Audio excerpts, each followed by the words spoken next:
Let's be real here. Pokemon is not a stock. Cryptos are not a stock.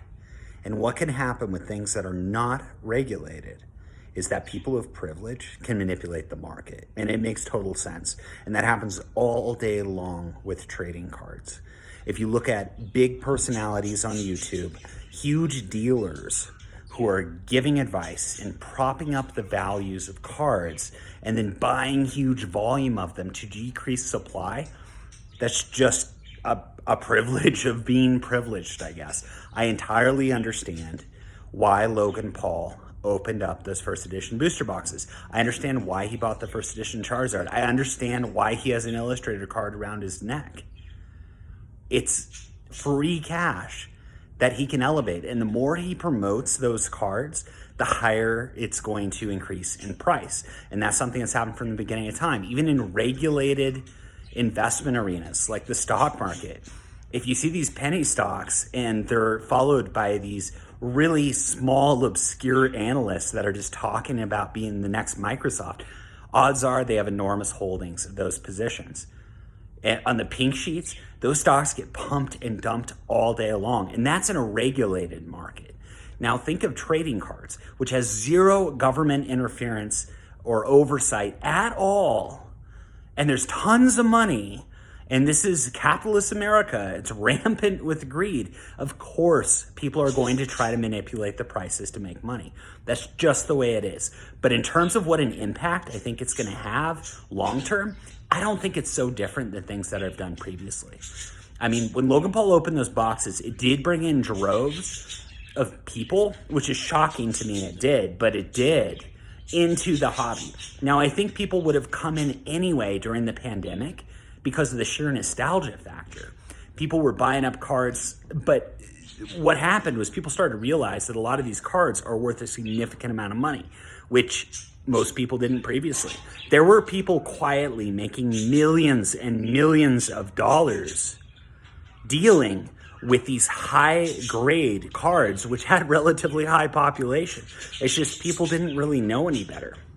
Or the ones that had really low population, they were able to get them at basically wholesale discounted pricing because the sellers didn't really understand what they were worth. So that environment has entirely changed, right? But the spectrum, the very low end and the very high end of just about anything, whether you're talking about fine art, whether you're talking about any sort of alternative investment, right? They're in a league of their own. The highest end of anything does not necessarily dictate the rest of it. Same as the lowest end. If you're talking about Pokemon cards and you're looking at a bunch of ripped up commons from XY on the ground, that's not going to dictate the prices. If somebody buys 1,000 ripped up cards for $10, that doesn't mean anything.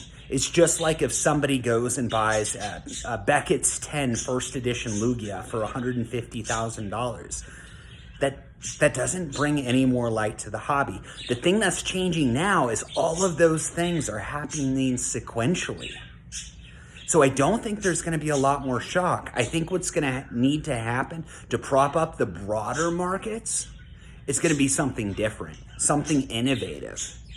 You know, I've heard online about investment pools for art, kind of like, I don't know, mutual funds, I guess, where people are able to buy pieces of fine artwork with a relatively small investment because the aggregate number of participants is able to wholly own this piece of art. So you can have a piece of it without being able to buy the whole thing because hardly anybody can.